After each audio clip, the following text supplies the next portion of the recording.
Nevada has 7 ballot measures. And after that, we will be heading into call-in. So stay tuned. Nevada, one of the swing states, also has ballot measures this November that you should be quite aware of. We are diving into Nevada, also known as, the fun casino desert state. Quick rundown of Nevada. In Nevada, citizens of Nevada may initiate statutes through the process of indirect initiative. Now, this means that after a successful petition drive, the initiative is presented to the legislature to adopt, to pass, then signed by the governor, becoming law. But if it's rejected, it goes straight to the ballot for voters to weigh in on. So let's see what is happening with Nevada. Now, there's one part here that I do want to mention as well. Legislative alteration. For 3 years after initiated statute is approved, it may not be amended, annulled, repealed, or set aside or suspended by the legislature. Amendments initiated by voters that lawmakers wish to be repealed must be put to the voters. Here's a quick note here from Roger, who helps me with these. He said, this is unique to Nevada because in other states, there is no waiting time where the legislature can start the repeal, amend, set aside, suspend, and annulment process right away with no voter input. The only thing about this is the 3-year waiting period, which starts after approval, not after a law goes fully into effect.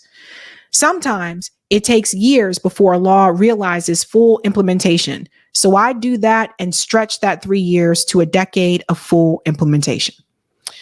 Here is question 1. Remove constitutional status of Board of Regents amendment. A yes vote supports removing the constitutional status of the Board of Regents, which governs, controls, and manages the state universities in Nevada, thereby allowing the state legislature to review and change the governing organization of state universities. Interesting. I don't know how I feel about this one. Okay. So important thing about this one, it says the Board of Regents is an elected board that oversees 8 public institutions in the higher ed in Nevada, including the University of Nevada system. It is composed of 13 voting members elected by 6-year terms in by district elections. Interesting. Who supports this? Clark County Education Association. One of the arguments here, you'll see, it says by Hawa Ahmad, lobbyist representing the Clark County Education Association. So remember, it's a lobbyist. So just keep that in mind when you listen to what they're saying. It says that CCEA supports this resolution because we believe that K-12 education delivery system in Nevada needs to be well funded with sufficient transparency and accountability measures to reach the goal of economic diversification in the state of Nevada. Interesting. Okay. Who is opposed to this? Nevada State Education Association, of course. One of the arguments here, elected boards are in place to ensure schools and colleges reflect the values of the people, providing direct lines of accountability to the community. This is the main reason elected boards are preferable to appointed or hybrid models. Appointed officials are shielded by an appointing authority who typically has significant other responsibilities in addition to board appointments. It is extremely rare to see an elected official voted out of office over the actions or conduct of another official they have appointed. This is truer still when the appointment is made by another deliberative body. Interesting. Oh my God, it's Archie!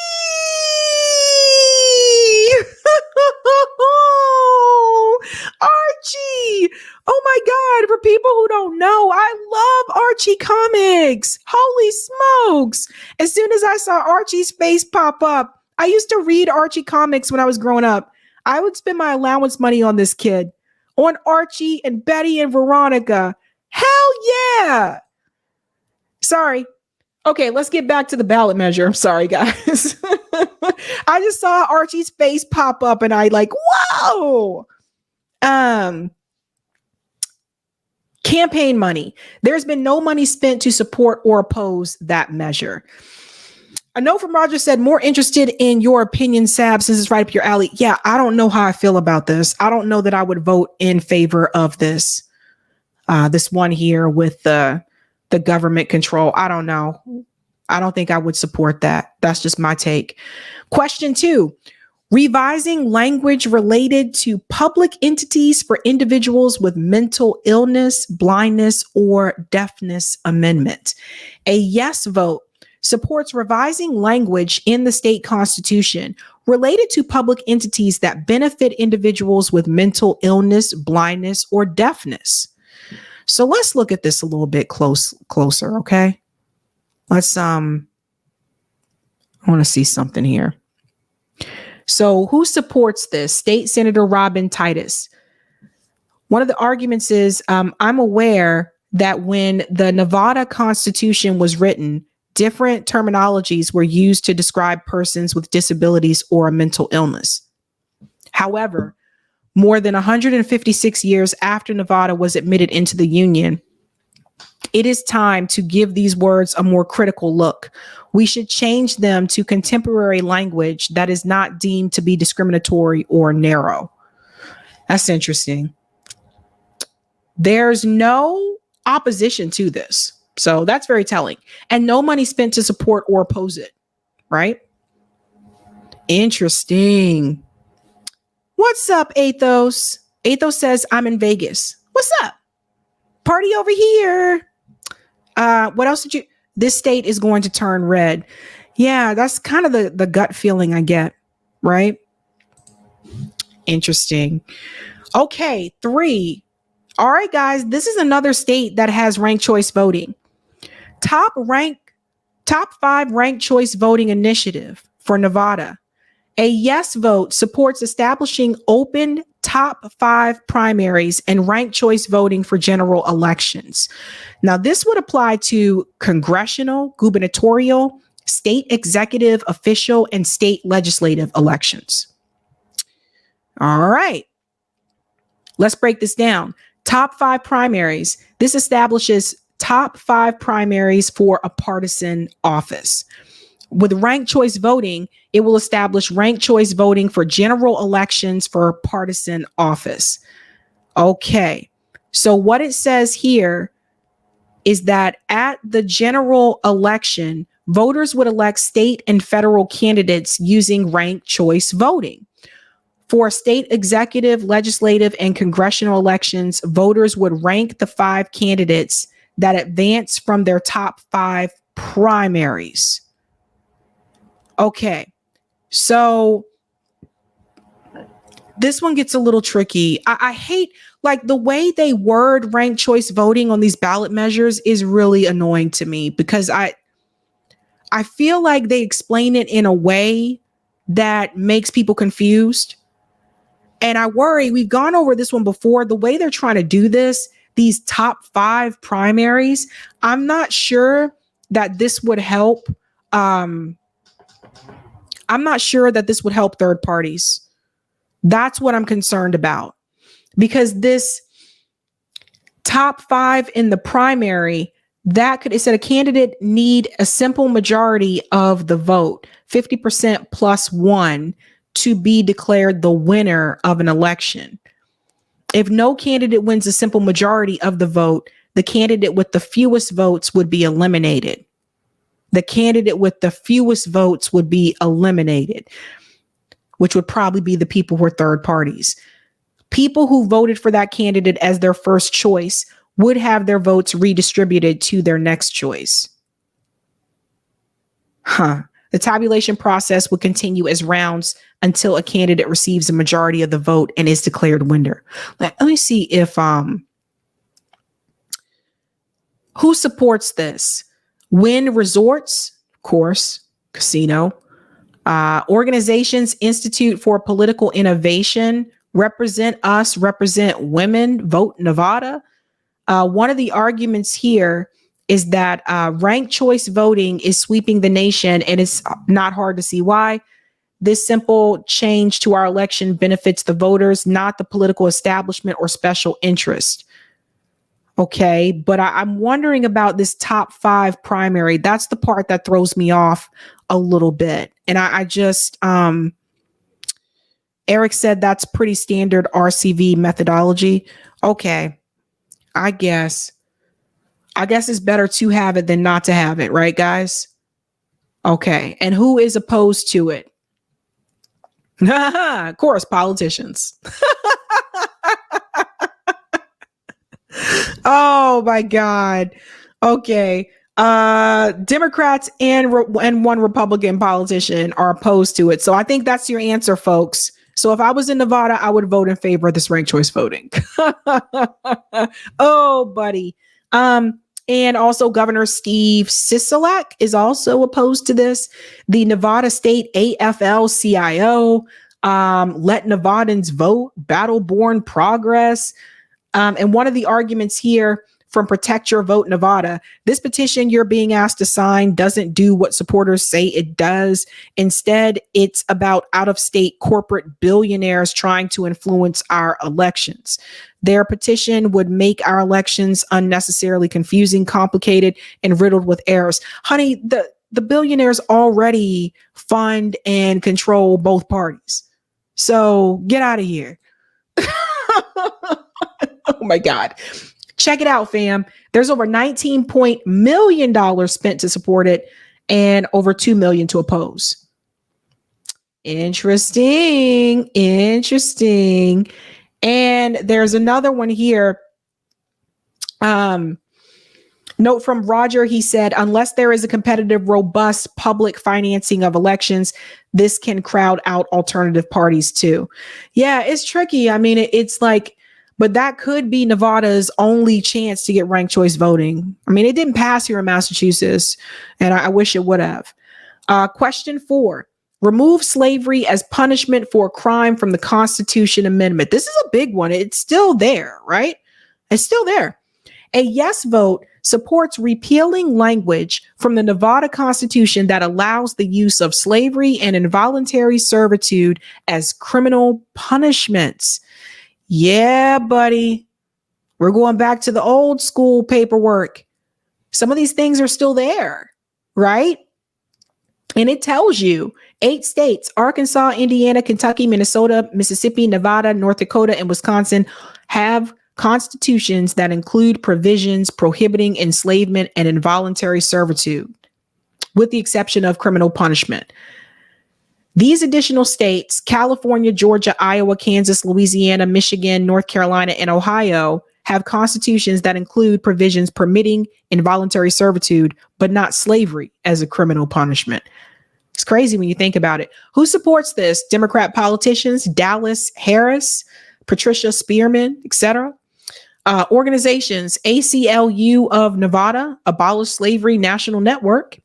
One of the arguments is, I believe that it is time for us to move forward and make it clear and unequivocal that nobody will ever live through the horror of state-sanctioned slavery or servitude ever again. Yeah. I think it's old language, but it's still there. Like, it's crazy that it's still there in the books. No money spent to support or oppose. Roger says better late than never. Yeah, buddy. Sales tax exemption for diapers. Hello? Hello, fam. Listen, for all the moms with the babies in the house, say, ayo, if you're a mom, you got a baby and you live in Nevada, I think you probably can get down with this. Diapers are expensive. Every time I've gone to a baby shower, I try to get diapers, right? Just because I know they're expensive. But sales tax exemption for diapers measure. A yes vote supports amending the sales and use tax of 1955 to provide a sales tax exemption for child and adult diapers. Diapers in the house. Diapers in the house. This is a good one, I think. I really do. Who supports this? Baby's Bounty, Battle-Born Progress. One of the arguments here, without a sufficient supply of clean diapers, babies are at risk for a host of illnesses, including skin infections, rashes, urinary tract infections, and viral meningitis. With newborns requiring 8 to 10 diapers per day, families can spend over $1,200 per year on diapering supplies. In addition to the health consequences, diapers play a crucial role in our economy, profoundly impacting the opportunity available to parents. Without an adequate supply of diapers, parents aren't able to send their children to daycare, preventing their attendance at work or school. Honey, you could have just summed this up by saying, look, diapers are expensive. Like,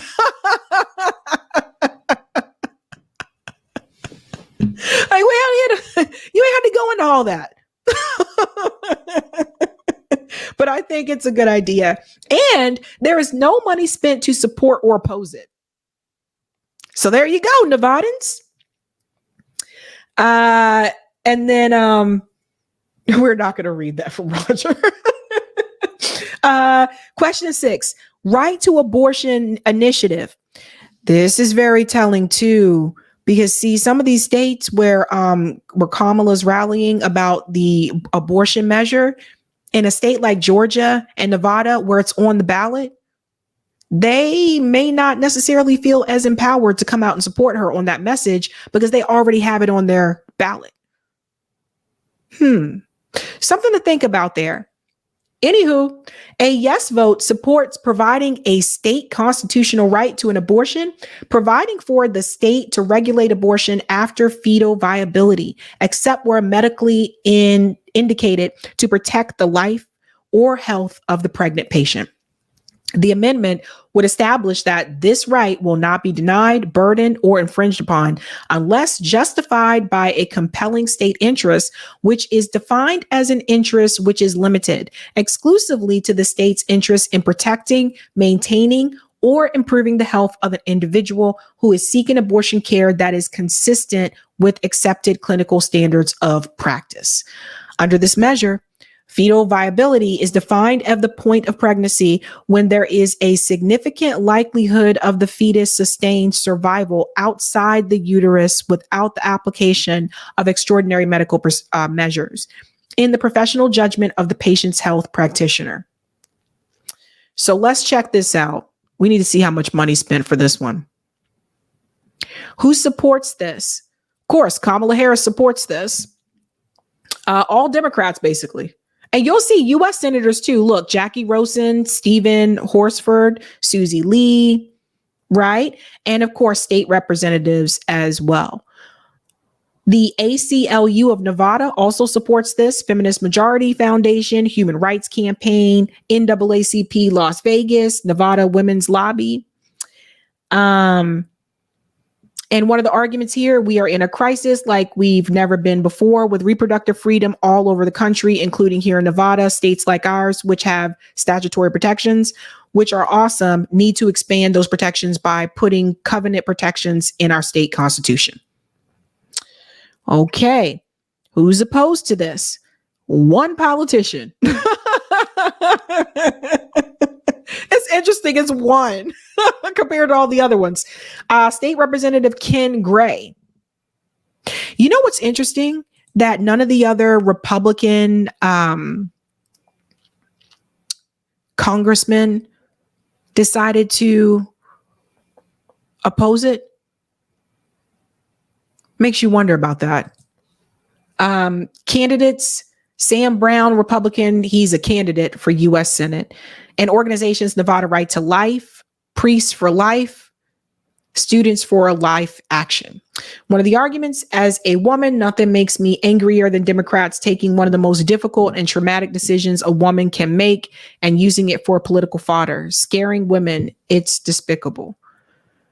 There's over $11.2 million to support this and no money to oppose it, which means, ladies and gentlemen, I know no opposition to it. I was kind of surprised by that, but that means that most likely it will pass, right? And the last one is number 7, which is voter identification initiative. A yes vote supports amending the Constitution to require that Nevada residents present a form of photo identification to verify their identity while voting in person, or to verify their identity using the last 4 digits of their driver's license or their social security number when voting by mail. Acceptable forms of photo ID would include driver's license, ID card issued by the state or federal government, an employee photo identification issued by the government, U.S. passports, military card, student photo, tribal photo, and Nevada concealed firearms permit, or another form of government issued photo ID. It says the photo ID must be current or expired for no more than 4 years. If you're 70 years or older, the identification can be expired for any length of time as long as it is valid. Who supports this? Governor Joe Lombardo, as well as Donald Trump. It says here the overwhelming support from citizens across the Silver State demonstrate a clear demand for measures that protect the sanctity of our vote. Who opposes this? Battleborn Progress. I'm surprised no politicians oppose this. That's interesting. One of the arguments here is from Emily, who's the executive director of Silver State Voices. The proposed voter ID measure would dramatically change our voting system and complicate voting for individuals in our communities. Voter ID laws disproportionately impact voters of color and do nothing to make our elections more secure.